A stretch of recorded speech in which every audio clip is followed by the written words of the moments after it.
I want to start thanking all of our techs behind the scene. We have a little bit more of elaborate setup, so you'll see me, and then we also have a lovely overhead view of my prep station, so you can see as we're working on things. I'm going to go ahead and just a quick programming note at the start of this is I'm going to be jumping around a little bit, different topics as we get into the actual cooking that we're doing tonight, and then I'm going to be peppering in between as I'm doing things with some of the historical context of what this dish is, what recreation is. But as was mentioned, I'm a member of the Society for Creative Anachronism, which does all kinds of medieval style. Basically, it's often referred to by people in the society as the hobby of hobbies. Because literally, if it's a thing that people did before the 17th century, there are people in the Society for Creative Anachronism doing it. So blacksmithing, medieval style manuscripts, certainly cooking like this, all kinds of textile arts, and then of course the armored combat, the knightliness is a thing. Started in the 60s, definitely started with a very Western European centric kind of idea, but it's grown since that. And there are people who will portray all sorts of cultures, certainly Jewish ones. There's increasingly people who portray cultures from Africa, from East Asia, and even some really cool stuff coming out of people doing some New World stuff. So that's all really been very exciting. So within that context, I like to do historical cooking, which is different from traditional cooking by add several centuries. So when you think of something that is a traditional food, usually we can kind of source that back maybe a couple hundred years. So when we're talking about historical, we're going further back from that. So we don't want to make the assumptions that anything that is traditional is the same as historical. So when it comes to what we're talking about tonight, which is the food of the Jews and the crypto Jews, the conversos in Spain during the period of the Spanish Inquisition. So these are Jews who had to hide their Jewishness. How do we recreate these kinds of cuisines? Because they did not leave us a direct recipe book of these are Jewish dishes. And the way that we do that is basically we're operating, and I'm working off of, I should say, at the outset, from this book, A Drizzle of Honey, The Lives and Recipes of Spain's Secret Jews by David M. Glitlitz and Kay Davidson. They have done really the scholarly work on this. I'm following one of their recipes, and I think they give a good example of how you can recreate cuisines without the direct recipes. And basically, their thesis boils down to you look at what we know about Spanish cuisine of the period, Iberian cuisine of the period, and then we look at the court notes of the Spanish Inquisition, because for as much of this trauma of a historical event as this was for the Jewish people, they kept really, really good records. And so what was presented as evidence that someone was practicing Judaism as it relates to food, if it was considered noteworthy enough to write down in the inquisitorial courts, we can note that as being something that is different from standard Spanish practice. So we basically start with the thesis that as throughout Jewish history, Jews eat largely how their neighbors eat, just kosher. And so we look at period Renaissance era Spanish cuisine, late medieval Renaissance era, and then we make those adaptations based on the inquisitorial notes. So if you are cooking along from home and you saw the announcement that went out on the website about all of this, you know that this is a dish that takes a little bit of time to prepare. So I'm going to be showing you kind of the most active steps. There was some prep that went in before this, and there'll be some stuff that comes after. And this, I should say, what we are making tonight is what would be known as hymen or an arafina, a few other terms. It is a Sabbath stew. It is what was made to be made as a hot meal to be eaten on Saturday. And so it had to be prepared ahead of time on Friday. So if we were people living in medieval Spain, at that time, we would have done this. Presumably, we would be more observant of kosher laws of the Sabbath, and so we would be doing this several hours ago. So that said, steps that have already been done. So about 3 hours or so ago, I took our meat and I started soaking this in a bath of salt water. And 2 tablespoons of water and 2 tablespoons of salt, and then just enough water to cover. And then every 45 minutes, we're changing that solution out. So that does add a good bit of salt to this. This is, of course, if you're familiar with the kosher laws, this is our edict to remove the blood. And this was one of our signs in the inquisitorial courts. There are numerous records to those who were accused of Judaizing, of practices in preparation of their meat to remove the blood, and also the removal of fat in the sciatic vein. These were all seen as signs that somebody was preparing things in a kosher manner. So we've already got this. I'm going to go ahead and drain that here in my colander. To my personal taste, the amount of salt that went into this can be quite a lot, so I'm going to rinse that additionally. And I will note this recipe is meant to serve 4. If you don't have 4 who are dining from this tomorrow, certainly you can have this as leftovers. But with the amount of salt, this kind of tends to, I found, cure as it sits in the fridge as leftovers. So it will get kind of saltier and saltier. So again, a good rinse, I personally recommend, but your tastes may vary. In addition to that, we've also prepared some chickpeas. So just dried chickpeas in a pan, washed, soaked again, covered with water. We brought that to a boil for about a minute, and that's been sitting to the side for a couple of hours now. So that's kind of our pre-prep.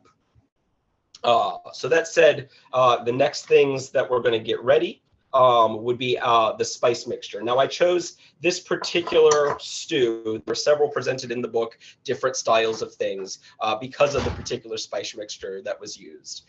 This would be a riff or a variant of what is a pretty common medieval spice mixture that shows up in a lot of extant recipe books called Duke's powder. And it may be somewhat familiar to you. You may look at these ingredients and go, that seems a lot like a modern pumpkin spice. And this would have been known varyingly as a Duke's powder, as a sweet spice, and it is absolutely the precursor to what we now consider the pumpkin spice through the baking of those pies and things. But there's a number of spices that go into them. Some of them will be familiar to you. Some of them are going to be a little bit strange. So I want to talk about some of the different ingredients that we have here. And let me make sure I get all of my proportions right. So let me actually open up this book. First off is sugar, which in the medieval period that we are talking about, until I'm not sure exactly when the changeover happened, but in European culinary mindset, for the greater part of its history, sugar was considered a spice, which is a little bit odd. And if you kind of think of the old nursery rhyme, what are little girls made of? Sugar, spice, and everything nice. That was written roughly around when that kind of perceptual transition started to come. But originally that started, would have been considered a spice. I will note spices in medieval Europe, a lot of what we're using, these are going to be imported from across the Mediterranean. These are going to be very expensive. So you may have heard kind of the myth that in medieval times they used a lot of spice because it was to cover rotten meat. Completely untrue. If you were wealthy enough to afford the spices, you were wealthy enough to afford good meat. And if you were poor, you were eating rotting meat without spices, probably, or probably very little meat to begin with.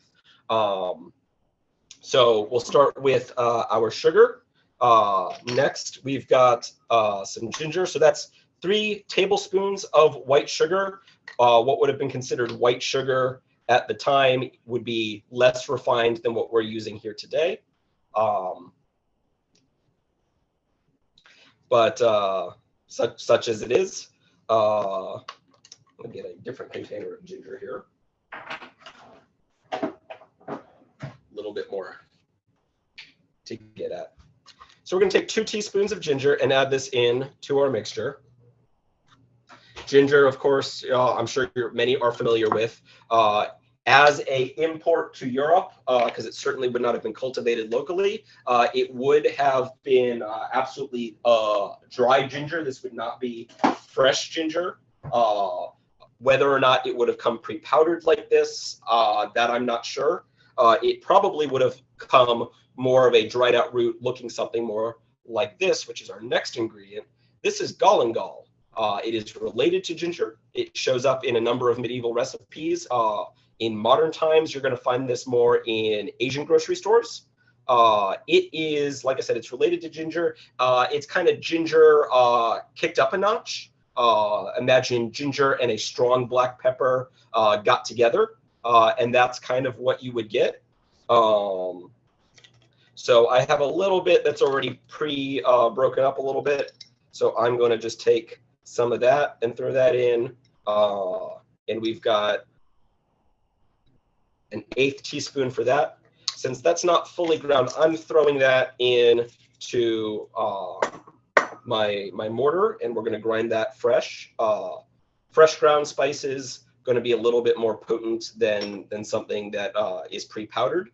So you can make those kind of allotments there. Next up, we'll do some cloves. Again, a 1/8 teaspoon there is what is called for. We'll do a teaspoon of black pepper, which I'm going to use fresh peppercorns for.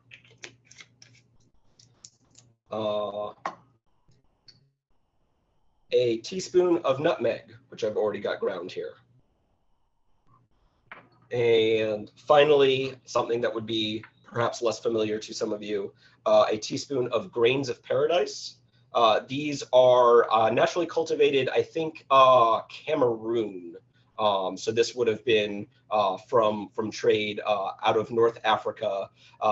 They're kind of like if you took a black peppercorn but it was citrusy. In Africa, children eat these like candy. So these are really nice. And so that's just different varieties of flavors of things. So I'm going to put these aside, and we're just going to ground these up. And while I'm grinding stuff, let's talk a little bit about the historical background of the period that we're talking about. So obviously, if we're talking about the Spanish Inquisition, well, this starts with the Sephardim, the Jews of Spain. Iberian Jews had been in the peninsula since Roman times, following the expulsion after the Second Temple period. So really the beginnings of the diaspora that continues through to today. So realistically, Jews actually there before Christians, before Muslims, before any of the contemporary religions that are relevant to what would come later. But we're going to fast forward several centuries and into the 12th and 14th century. We had a few different things going on. So at that point, we had various Moorish dynasties that had power in parts of Spain or large swaths of Spain throughout the period. And you had various Catholic kingdoms, the precursors to modern Spain, that were in conflict with this. And this would have been what was called the Reconquista. This is a Iberian crusade. It was considered a crusade at the time to forcibly force the Muslims out of the peninsula, to reassert Christian control over the peninsula. But while all of this was going on from the 12th to the 14th century, while this was happening militarily, in everyday life, there was a lot of cross-pollination between Christians, Muslims, and Jews. And so even as this Reconquista is taking hold, you have this period of what is called, and I will apologize for my Spanish pronunciation, the Convivencia, which was a period of relatively peaceful, aside from the military aspects of what was going on, but in the day-to-day life, peaceful interactions and coexistence between the three religions. And during the period of the Reconquista in the military campaigns, varyingly throughout the centuries. There were Jews who would be party to both sides, both the Christian and the Muslim side. So varying townships, varying leaders, different points, different dynasties. Jewish allegiance could be found on either side. You could make the argument of the Jews having been something of a broker or a tipping point, or kind of just being on the sidelines and caught in the middle. All of these things have elements of truth to them.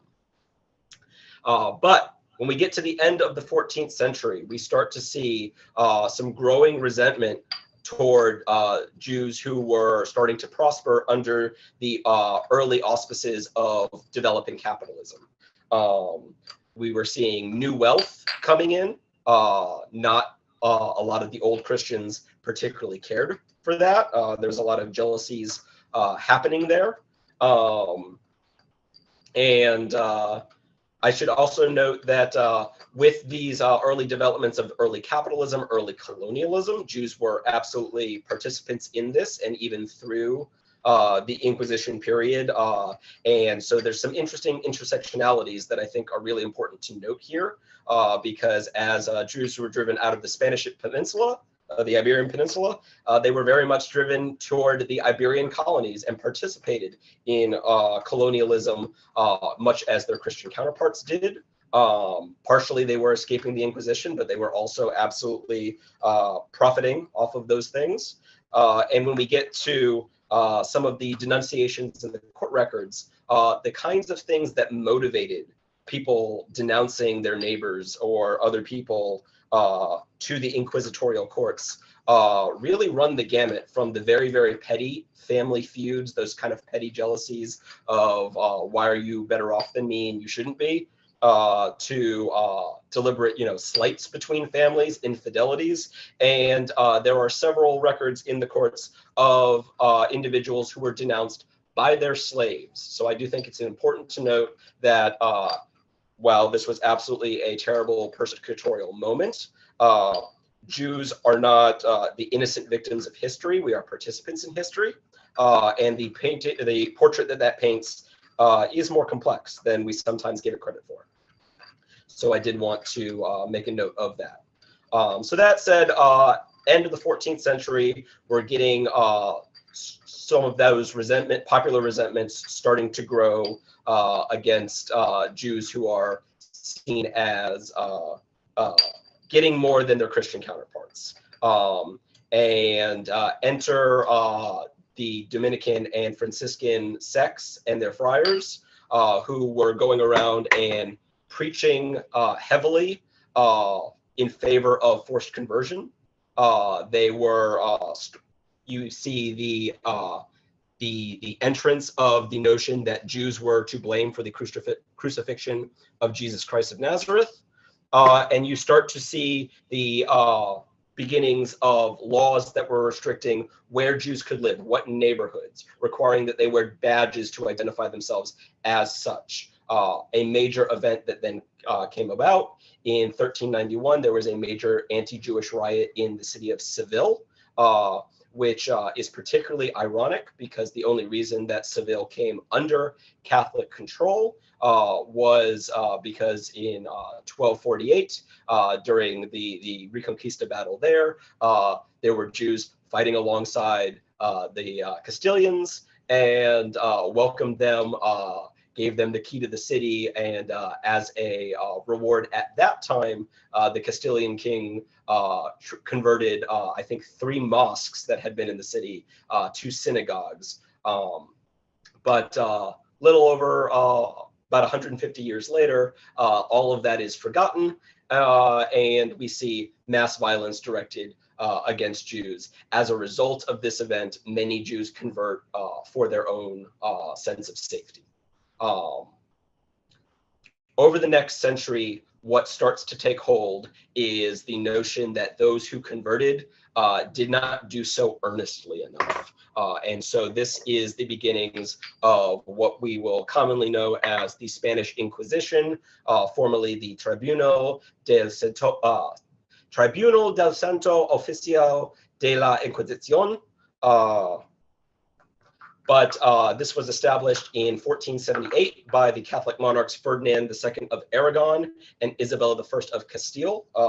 Notable that these are two different kingdoms that eventually did unite, but at this time there is no singular political entity known as Spain.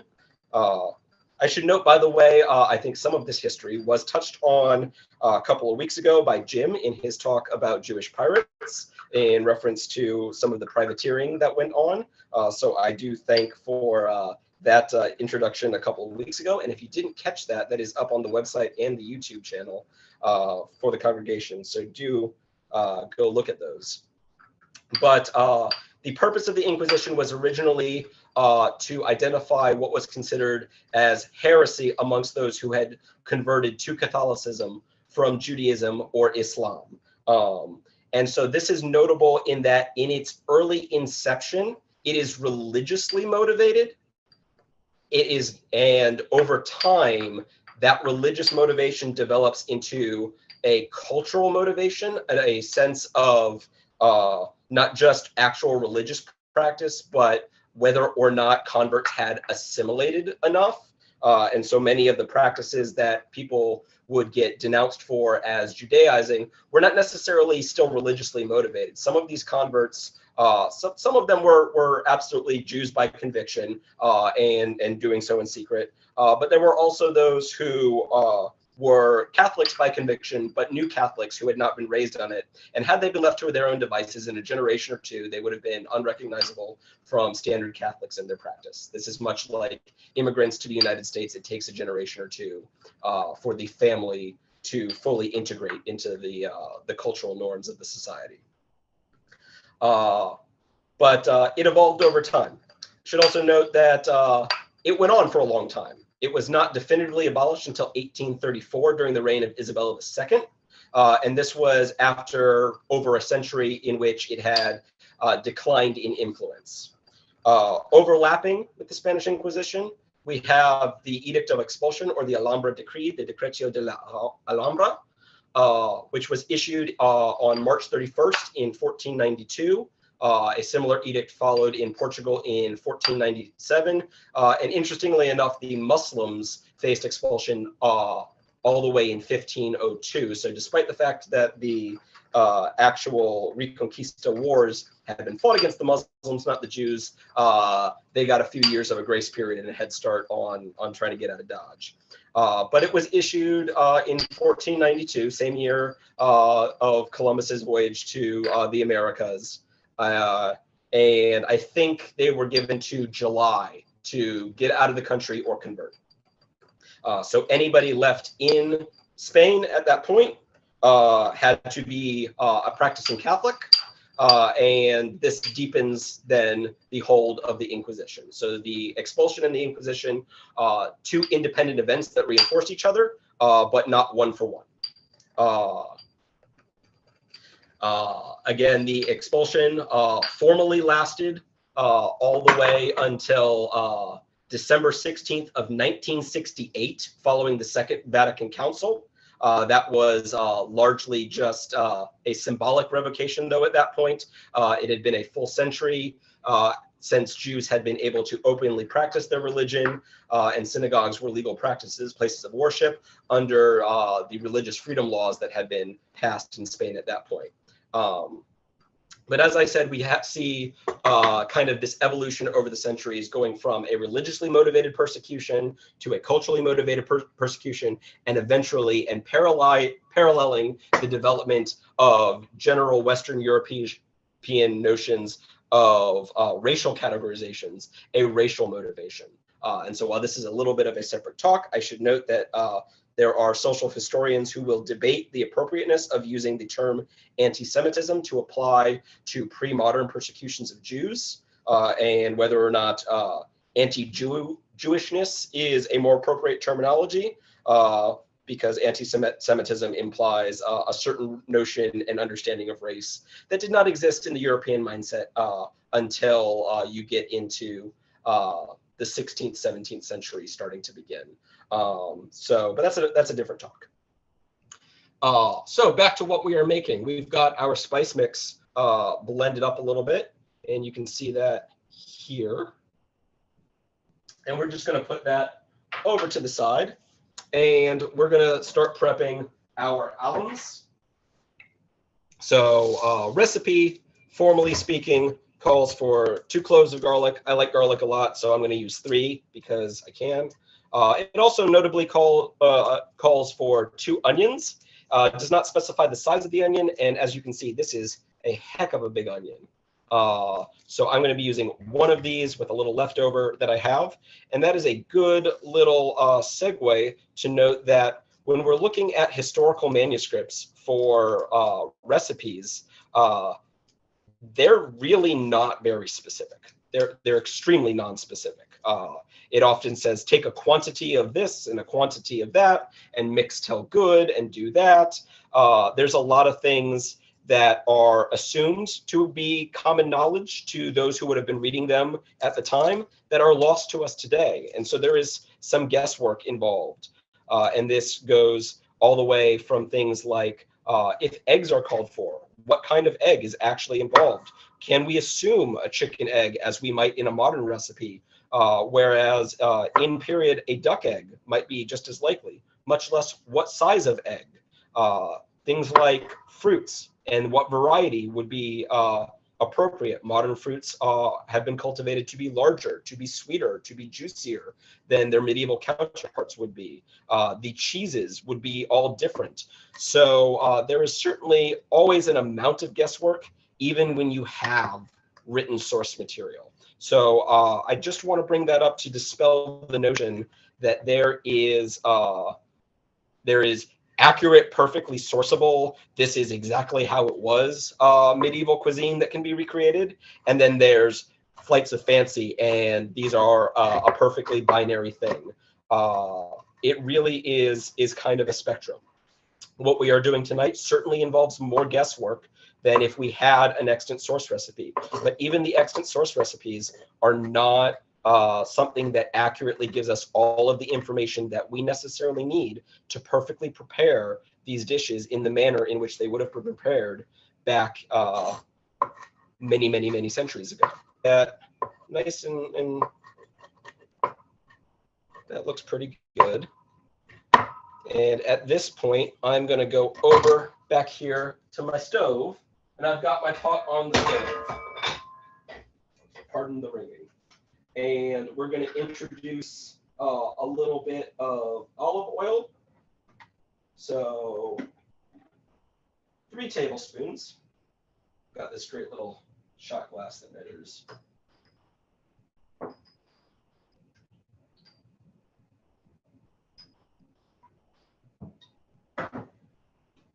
So like that, and we're just going to put that over medium heat.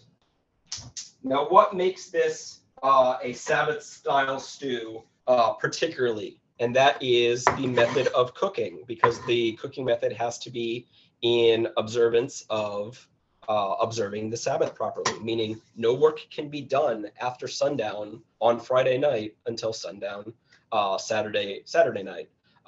So how do you have a hot meal on Saturday?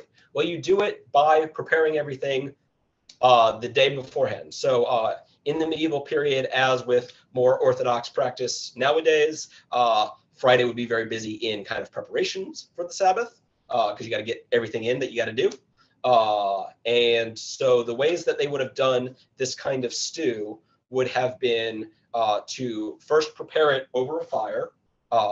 They probably would have been using ceramic pots. And once you get it to a certain kind of point over the fire top, this would be brought to the local baker toward the end of their baking day. They're done baking their bread, but their ovens are still hot. There's still coals to be stoked there. And so the pots would be transferred to the oven, the coals banked around the pots to keep them warm on kind of a low heat. And so in this way, we're seeing ovens used not dissimilarly to how we might use a modern slow cooker. And you can absolutely use a slow cooker to do this kind of thing. You can adapt this for a modern slow cooker. I'm going to go ahead and do the stovetop and then oven method just to kind of demonstrate that, because I think it's kind of cool. But this practice of bringing pots around and stoking them in bakers' ovens on Friday would have been the type of thing that would have looked really suspicious to inquisitors. And this is the kind of thing that would have had to have been hidden, or else somebody could risk being denounced by the Inquisition.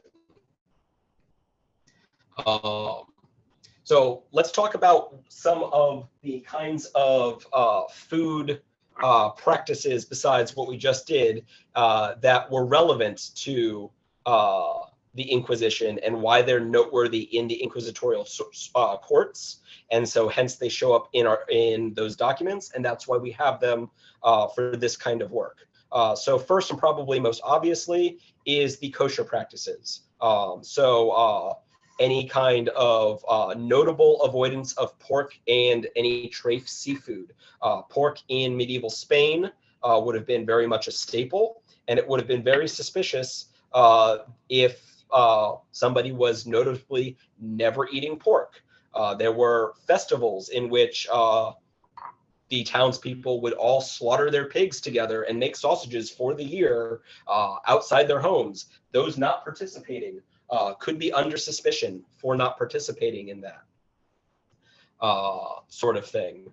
This is something that is notable, as we talked about earlier, with regard to how this moved from a religiously motivated persecution to a cultural one, in that a number of those who converted to Catholicism from Judaism, when prosecuted by the inquisitorial courts, and they will note they had trials. This was not completely without at least a notion of some legalese methodology being involved. And people were acquitted. They were able to present evidence.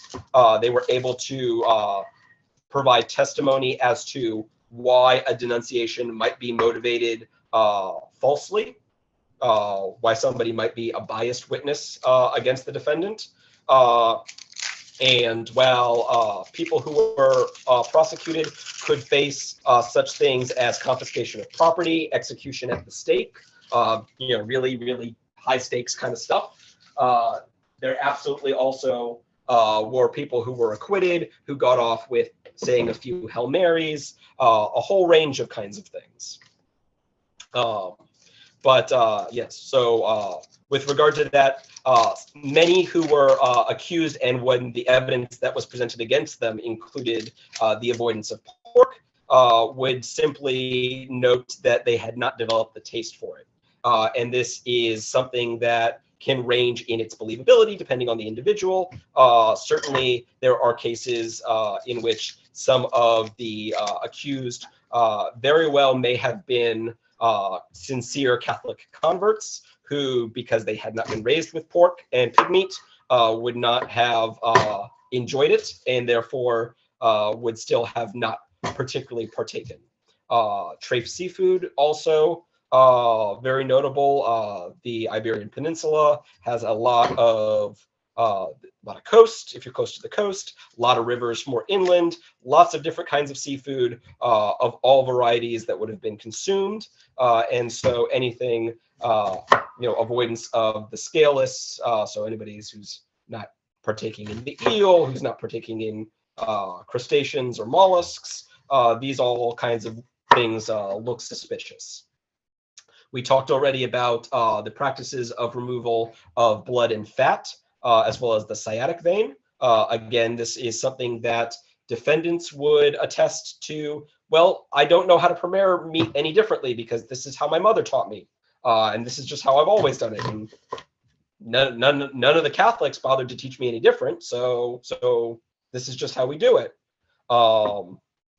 And so that excuse works for a time, and eventually, as the inquisitors get tired of listening to it and taking that one, we see again the more shift toward less leniency and more culturally strict persecutions.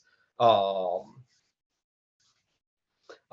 also, it should be noted that some of the kosher practices, as the Inquisition went on, because it did go on for several centuries, and in many territories, including in the Iberian colonies in the New World, some of these practices were lost. So there were certainly by the time you get late into the inquisitorial period, Jews in Brazil, in Mexico, who are several centuries removed from their Jewish roots, who are eager to learn about and practice things, and who kind of end up coalescing around these kind of cults of personality of certain individuals who had been to Italy and met with rabbis there and came back and said, well, this is how you do it. And they had to kind of relearn some of these kosher laws. And so we do have recipes in here that do include things like pork that would not be considered kosher by any standard, because even those who were attempting to practice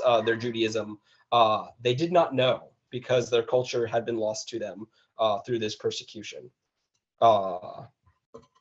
Beyond the kosher practices, we see several other things that do come up.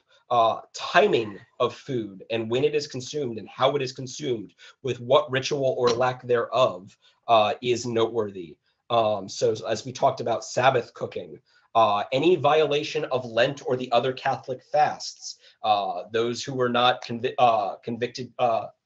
Catholics, who were just converts in name only and didn't pay attention to these things, some of whom actively scoffed these things, could come under suspicion. Likewise, and conversely, the observance of any of the Jewish fasts would be suspect. Observance of any kind of Jewish festival foods, most notably matzah around Passover, but also haroset, and the visiting of Sukkot booths were things that come up in the inquisitorial records. The consumption of eggs near a doorway when one is in mourning as a sign of someone who is practicing sitting Shiva comes up in the inquisitorial courts. And finally, and most kind of head scratching, because it doesn't seem obvious, we have certain foods that just, through no kosher law, through no really firm reason, become associated with those who are practicing non-Catholic faiths and tradition in secret. These are often foods that are commonly associated with the Moorish culture that had been driven out. And so Jews who were also partaking in those could come under suspicion. So things like eggplant, chard, chickpeas, which we're using tonight again, all had association with Muslims. And therefore they kind of became associated with Jews because it's all heresy, it's all suspect. All of this comes up in the inquisitorial courts. So they really like to note that anytime, like, oh, so-and-so made a dish with eggplant, because no Catholic, upstanding Catholic would consume eggplant. Kind of a weird thing, but it does come up in that. So we've got our oil, it's getting heated a little bit. So I'm going to go ahead and take our garlic, and we're just going to toss that in and let that start frying for a couple of minutes. And when it gets good and brown, we will add the onions as well.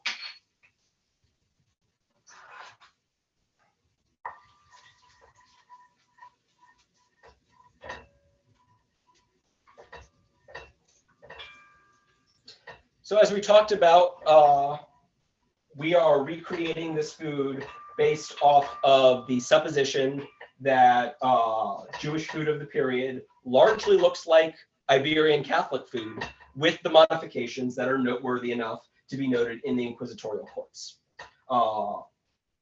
So how do we know about period Iberian food in general? So we have extant source documents.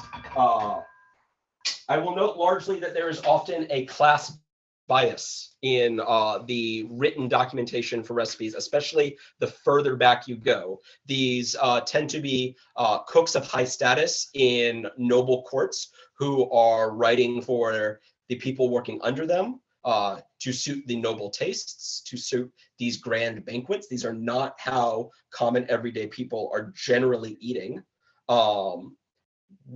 But we see that start to change again with that as early capitalism starts to take hold and wealth starts to spread to other people. So some of the most relevant early sources that are worth talking about with regard to the cuisine that we're doing today. There is a 13th century anonymous Al-Andalusian cookbook. So this is a Islamic cookbook pre-Reconquista. And it is noteworthy for specifically including 4 dishes. They are all poultry dishes that specifically are referred to as being Jewish. So Jewish chicken, Jewish partridge, things like that. Whether or not how actually these were associated with Jews, we don't really know, but the author made that association. We have in 1352 the Desde Estado el Sevilla, which is a account book from a journey of 26 men gone for 2 months in service of Pedro I of Castile and their time on the road. Their account book gives a list of their day-to-day purchases, how much things cost, so we know what goods, what consumables, what spices, what produce they were buying along the road, what they were eating. In 1393, we have the Le Manger de Paris, which is a French cookbook. And this one is notable because it is the first cookbook that starts to really be written for the emerging bourgeois audience. So this is for the newly elevated, newly wealthy folks in first Paris, but then this got around Western Europe, certainly. And it's interesting because you see side by side the same recipes that had been in these older noble cookbooks and for these grand feasts, and then you see the preparation of the offal, the stuff that the common folk, how they were preparing liver and whatever kind of other stuff. So you see this very mix of the high and the noble cuisine with the lower class cuisine from where people had kind of come from. And so that is that's something worth noting there in this context, because that probably gives us a hint if the Inquisition is being motivated by Jews entering that early bourgeoisie, then that tells us something about how they are probably living. So this is not, again, every Jew in medieval Spain, but this is certainly the upper classes in the community. The more well-to-do, they are likely or more likely to starting to eat this way. We have a few other ones that are relevant. The Libra Sensovi in the 14th century is a Catalan cookbook in 2 extant manuscripts containing 220 recipes divided in foods for meat and meatless days. And then we have Roberto de Nola's Libro di Conciso, roughly around 1520. There's debate about the authorship and the date of this one, but it is certainly thought to have been Iberian Spanish. This comes through to Naples, and that's how it is documented. So those are a few of the written sources that we're taking from. So we're starting with those. We are looking at our inquisitorial court documents as we talked to. We are looking at some other sources, like we said, so household receipts, bills of goods. We are looking at anthropological and archaeological evidence. So again, when they can find cooking pots and they can do chemical analysis on these pots, and you can get a sense of what ingredients were prepared in these pots, which is really, really a fascinating thing that they can do now. And then, of course, we have looking at what ingredients actually would have been available historically at the time. So we talked a little bit about the differences in things like fruit that would have been available. Certainly, any kind of New World ingredients had not been introduced. So tomatoes are not a thing yet. Potatoes are not a thing yet. Peppers are not a thing that would have been available yet. And what spices are available are going to be based on, in a particular century, how those things could have been traded and come in and out of favor. And as we looked at, there are some spices that are perhaps less familiar to our modern palates because they were more prevalent at the time and have since fallen out of favor, been replaced, So there's a whole variety of things involved there. So we're just going to make sure that these onions brown up nice and well. Make sure I'm not missing anything here. Oh, where did I put? Oh, I did a silly thing. Pardon me while I find this recipe again, because I took my bookmark out. All right, so we're just going to brown the onions for, 5, 6, 7 minutes or so. And I am stirring just to kind of bat these pieces apart. I should have noted, as you may have observed, specifically cut these into kind of petals of eighths from the bulb.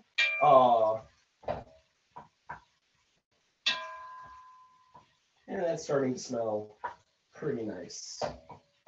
We'll let that go for a little bit longer. In the meantime, I'm going to just make sure to drain these chickpeas completely. And we'll let those sit. And I think we're largely through the really active part. So basically what we're going to be doing is once we have all of this browned, we will add the initial ingredients. So we'll be adding the beef first, keeping that going for, again, 6 or 7 minutes until the meat is starting to brown. Once that happens, we'll toss the chickpeas in, the spice mixture. We're going to mix all of that together until it's really nice and good there. And then we're going to add water to the pot, just enough to kind of cover to the top of everything. And we are going to keep that over medium heat and just keeping it, stirring it occasionally to bring it up to a gentle boil.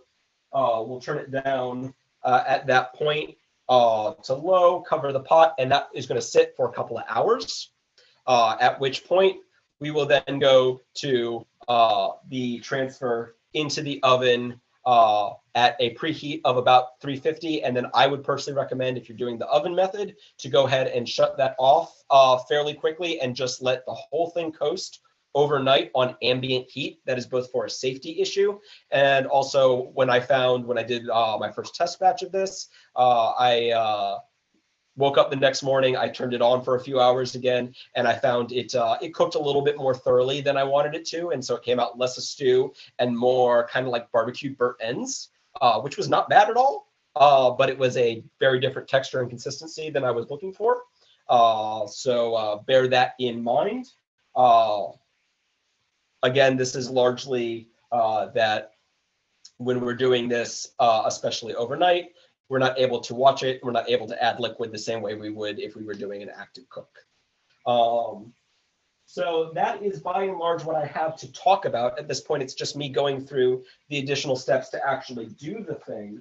But I think I am ready, if we all are, to kind of bring this to a close.